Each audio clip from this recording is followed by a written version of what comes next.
Explorar um pouquinho mais ainda sobre esse tema, essa questão do pré-tribulacionismo, certo? Por ser um tema que tem tão abundante por aí, está muito mais abundante a propagação desse engano do que da verdade.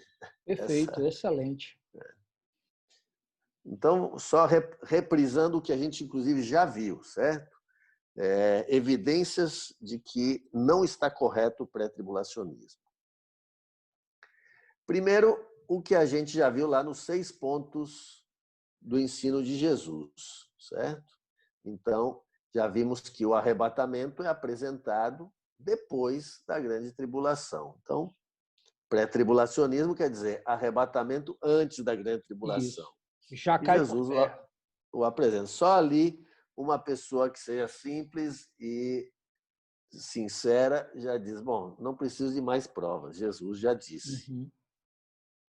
Segunda evidência é o texto que nós lemos hoje, em 2 Timóteo 2, que Paulo diz que a vinda do Senhor e nossa união com Ele não ocorrerá antes que seja revelado o homem da iniquidade. Então, primeiro se revela o homem da iniquidade, depois vem o Senhor e nós somos unidos. Uhum. Então, o filme Deixados para Trás é muito interessante, mas não tem nada de bíblico. Depois, outra evidência que a gente já viu no ensino de Jesus, já vimos em Daniel e veremos muito mais ainda em Apocalipse. É que há abundantes declarações de perseguição da igreja pelo anticristo, certo? Então, Apocalipse afirma várias vezes, estão aqui os textos. Depois, Daniel, nós lemos o texto que diz que os santos lhes serão entregues por 1 tempo, 2 tempos e meio tempo.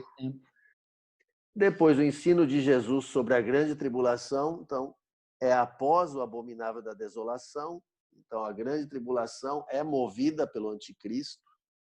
Certo? Aí, o que acontece? O que os pré-tribulacionistas fazem com isso? Eles veem isso, que existem santos e igreja que ficam entregues ao anticristo, certo? Aí o que eles foram forçados? Aí eles fugiram do que é o correto e aí eles já têm que ir forçando e distorcendo mais coisas. Como eles veem que tem santos lá, o que eles dizem? Que surge uma igreja da tribulação, certo? Sem Hã? o Espírito Santo? Sabe lá. É complicado. Mas aí eles criam 2 problemas. O primeiro é esse do Espírito Santo. Eles têm que arrumar alguns santos lá, porque a palavra do Senhor diz que o anticristo vai perseguir os santos. Então, aí já são os outros santos, os santos da tribulação. E eles criam 2 problemas. O primeiro é o do Espírito Santo, que eles dizem que foi tirado. E o segundo é o seguinte: a Bíblia fala, bem-aventurados os santos que têm parte na primeira ressurreição. Sobre esses não tem poder a segunda morte. Então, essa gente que eles dizem que é a igreja da tribulação, ora, a primeira ressurreição já aconteceu. Essa gente ficou de fora da primeira ressurreição. Então, eles vão ser obrigados a criar outras ressurreições. A Bíblia só fala de 2, a dos santos, a primeira, e depois a dos ímpios, lá em Apocalipse 20. Uhum. Então, vai complicando na hora que você começa a fazer esse tipo de ginástica, né? Então, aqui, por causa da evidência de que há uma perseguição aos santos, os pré-tribulacionistas falam de uma igreja que surge no meio da tribulação. Aí eles criam outro problema, porque seria necessário uma outra ressurreição dos santos para poder salvar a esses da tribulação. é o texto lá de Apocalipse 25, é o que fala: bem-aventurado e santo que tem parte na primeira ressurreição, sobre esses não tem poder a segunda morte. Claro. Um esclarecimento que é importante sobre isso. Um dos argumentos dos que defendem o pré-tribulacionismo é dizer que a igreja será guardada da ira de Deus. E isso é verdade. Então, é por isso que eles tiram a igreja logo no começo, para guardar a igreja da ira. Há uma confusão entre tribulação e ira, né? Exatamente. Não é o caso. O problema é que o pré-tribulacionismo mistura tribulação. A tribulação é os homens perseguindo a igreja, o anticristo e os ímpios perseguindo os santos. Isso.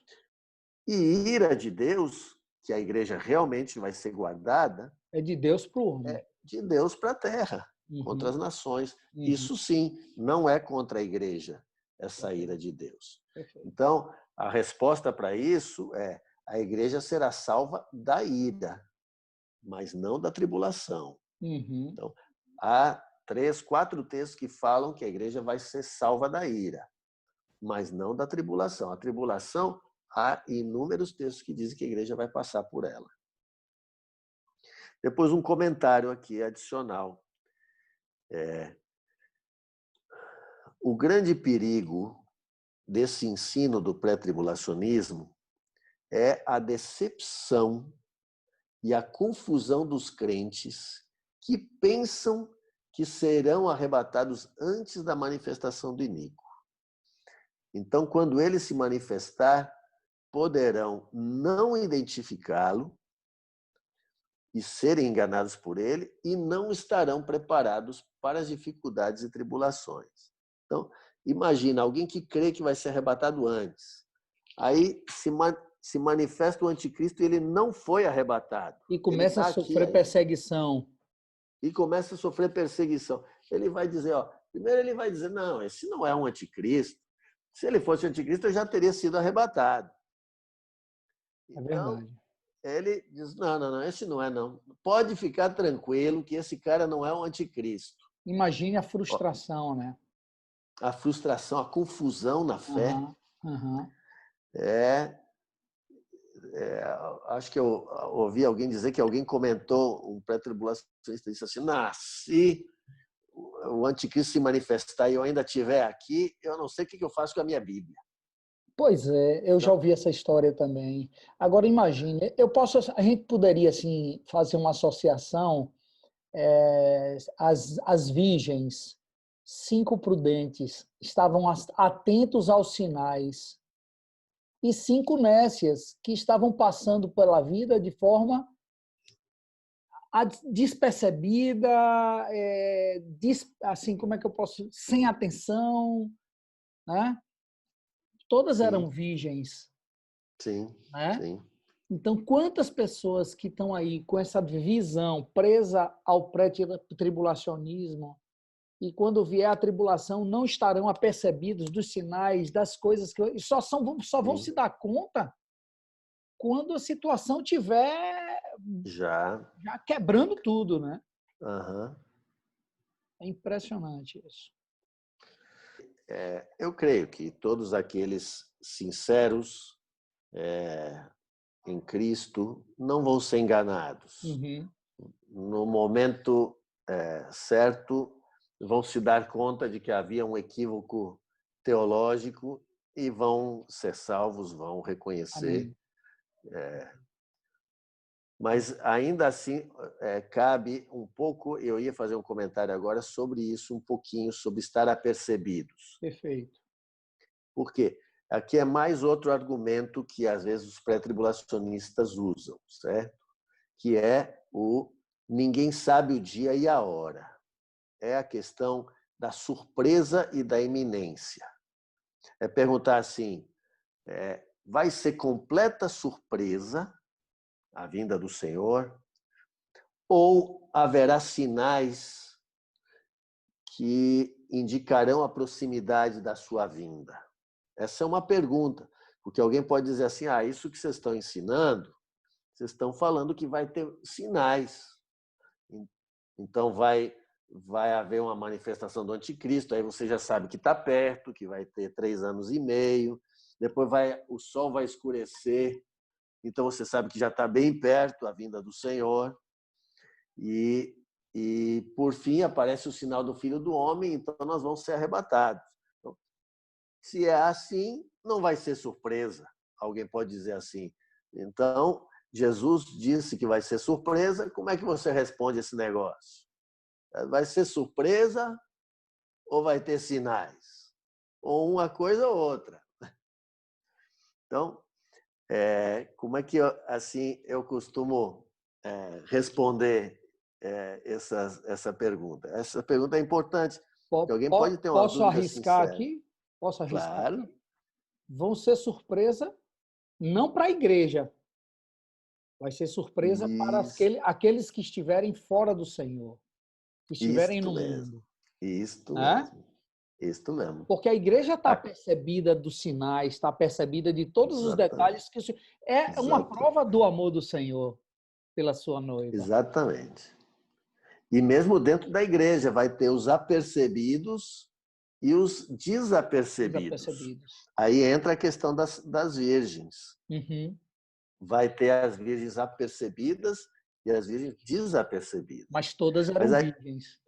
Todas estariam na igreja, né? Exatamente. Mas aí, como é que eu faço vamos dizer assim, a explicação para alguém que chega com o texto, certo? Acho que é importante os irmãos saberem explicar. Perfeito. Não só a gente afirmar isso que você afirmou, essa é a resposta, mas os irmãos dizem, não, por quê?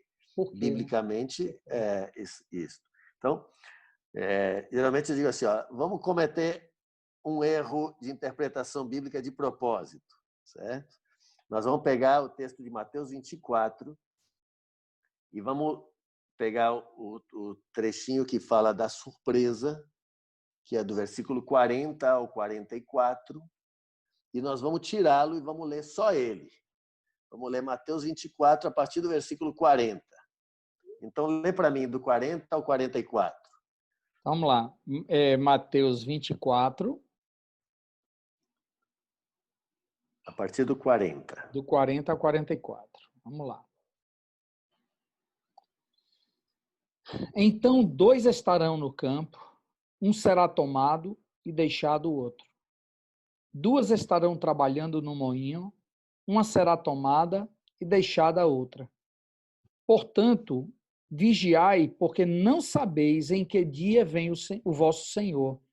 Mas considerai isto: se o pai de família soubesse a que hora viria o ladrão, vigiaria e não deixaria que fosse arrombada a sua casa. Por isso, ficai também vós apercebidos, porque a hora em que não cuidais, o Filho do Homem virá. Então, aí alguém pega apenas esse texto e vai dizer, aqui está dizendo, primeiro, vigiai porque não sabeis, o versículo 42 diz que um será tomado e deixado o outro, vai ser uma coisa de surpresa. Compara com um ladrão, que o pai de família não sabe quando vem, e depois termina dizendo que a hora que não cuidais, o Filho do Homem virá. Então alguém pega esse texto aqui e diz, nada, surpresa total. Todo mundo vai ser surpreendido desse negócio aqui. E vou te mostrar que é surpresa ainda mais. Tá? Aí nós vamos lá agora para 1 Tessalonicenses, Paulo também confirma essa surpresa. 1 Tessalonicenses 5. Vamos lá, 1 Tessalonicenses 5, quanto? 5, a partir do versículo 1. 1, vamos lá. Agora você vai ficar convencido de que é surpresa, viu? De 1 até quanto? Do 1 até o 3. Vamos lá. Irmãos, relativamente aos tempos e às épocas, não há necessidade que eu vos escreva.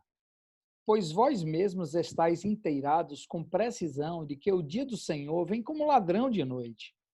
Quando andarem dizendo paz e segurança, eis que lhes sobrevirá repentina destruição, como vêm as dores de parto a que está para dar à luz, e de nenhum modo escaparão. Pronto, Eric, agora você está convencido. Paulo aqui confirma, diz assim: estáis inteirados que o dia do Senhor vem como Vem como ladrão. ladrão. Vem como aqui está para dar a luz.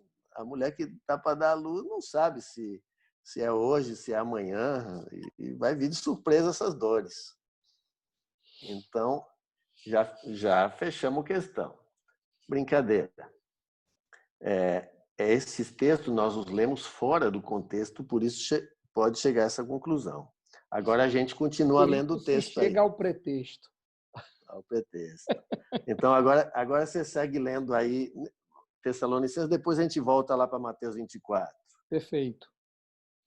Mas aí no 4, Paulo fala, mas vós, irmãos. Pode ler até o 8. Uhum. Mas vós, irmãos, não estáis em trevas, para que esse dia, como ladrão, vos apanhe de surpresa. Ou seja, tá. Exatamente. Vamos lá. Porquanto vós todos sois filhos da luz e filhos do dia. Nós não somos da noite, nem das trevas. Assim, pois, não durmamos como os demais. Pelo contrário, vigiemos e sejamos sóbrios. Ora, os que dormem, dormem de noite, e os que se embriagam, é de noite que se embriagam. Nós, porém, que somos do dia, sejamos sóbrios, revestindo-nos da couraça da fé. É até aqui? Pode ler até o 9. Bom, o texto é até o 11, mas Tá, pode vamos ler lá. até o 9.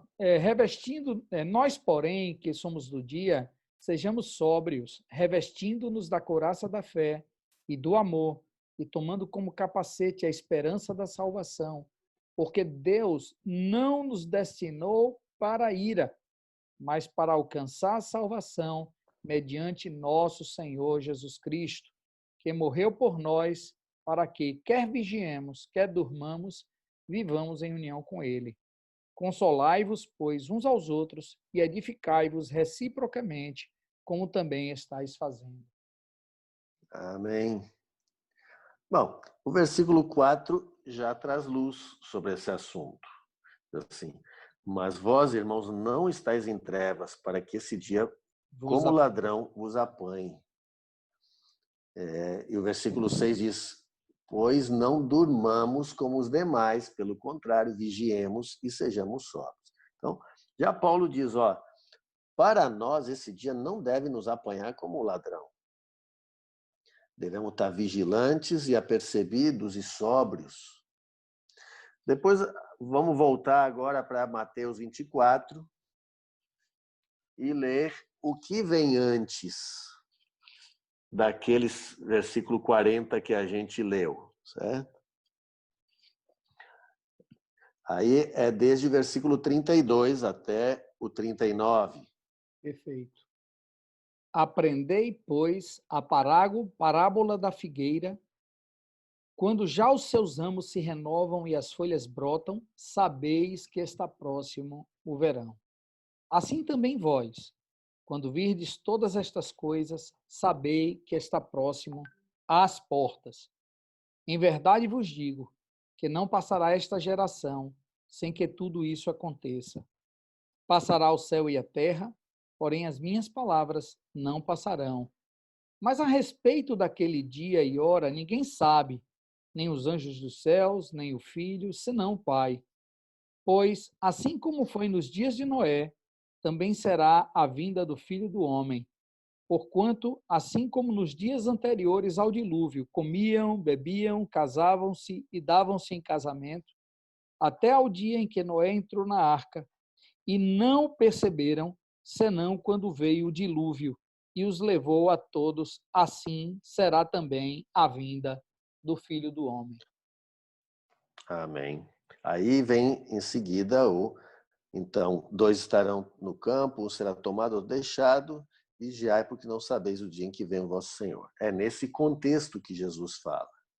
Mas ele começa no versículo 32, dizendo, atendei a parábola da figueira. Quando os ramos se renovam e as folhas brotam, sabeis que está próximo o verão. Sinais vão ser dados. Exatamente. Essa parábola ela é muito simples. Uhum. Naquele clima deles, a figueira seca completamente no inverno, fica sem folhas. e eles não tinham calendário preciso dos dias. Então, quando começava a brotar, dizia, opa, está chegando a primavera. E aí ele diz assim também vós, Jesus mesmo explica a parábola, quando virdes todas estas coisas, que coisas? Ele acabou de dar a sequência dos 6 momentos. Então, esse é o texto que segue aos 6 momentos. Uhum. Então, quando vocês vejam estas coisas acontecendo, esses sinais que eu acabei de falar para vocês, vocês sabem que está próximo às portas a minha vinda. Uhum. Depois, a outra evidência, então, na verdade, há uma surpresa. Bom, vamos fazer aqui um resumo, certo? Vamos fazer um resumo assim. Ó. Perfeito. Aqui existem alguns textos que indicam surpresa ou iminência da vinda do Senhor. Uhum. Mas esses mesmos textos afirmam haver sinais que indicarão a proximidade da vinda do Senhor. E que os irmãos não devem ser pegos de surpresa. É os outros textos, o segundo texto que a gente leu. Uhum. Então, como a gente pode entender isso? Então, um resumo está aqui. Ó. Jesus diz, quanto dia e hora ninguém sabe. Esse ingrediente é importante. Esse desconhecimento dessa precisão e disso aí, para todos estarem prontos e vigilantes, certo? Não tem um esperto que diga, não, ó, eu vou perceber bem aqui, na última hora eu me remendo. Me converto, Embora esse vai ser surpreendido, viu? Entretanto, Jesus exorta que os discípulos percebam os sinais e saibam a proximidade da sua vinda. Um comentário que eu não fiz Jesus aqui compara com os dias de Noé. Então, os dias de Noé não foi pego de surpresa do dilúvio. Noé não sabia o dia e a hora, mas sabia que vinha o dilúvio. E ele se preparou para isso. E se preparou, exatamente. Então, a surpresa foi para os outros, que não estavam apercebidos e morreram. Paulo diz que o dia do Senhor vem como ladrão, mas que não apanha os irmãos de surpresa. Em resumo, o que você falou é o resumo, o que você falou bem no início. Os discípulos saberão da proximidade e se manterão prontos para aquele dia. Os não vigilantes é que serão pegos de surpresa. E esse não vigilante vale tanto para os ímpios como os que estiverem na igreja não vigilantes. Então, esse é um resuminho desse ponto aqui, que ele também é importante, porque às vezes o pré-tribulacionista diz assim, não, isso que você está ensinando tira totalmente o elemento surpresa. Não tira o elemento surpresa. Perfeito. Mantém a urgência, o alerta, mas há uma proximidade que vai ser percebida, né? Jesus não quer a igreja despreparada para aqueles dias. E a gente entraria na próxima semana com o Apocalipse, se aí a gente quiser explorar mais alguma coisa, a gente faz uma revisãozinha, alguma coisa assim, que a gente possa verificar isso direitinho. Joia? Muito bom, muito bom. Que o Senhor siga preparando sua igreja. Amém, bom demais. Muito importante, a gente não mencionou, mas que todo este assunto ele seja recebido no coração, não Amém. Com a mente. Amém. Um coração aquecido, Amém. Um coração desejoso e pelo seu noivo que está próximo. Aleluia, aleluia. Amém, meu amigão. Bom demais. Foi muito bom também esse tempo. Me animei, daqui a pouco estamos na outra reunião. Saí aqui bem animado. Um beijão grande, negão. Um abraço.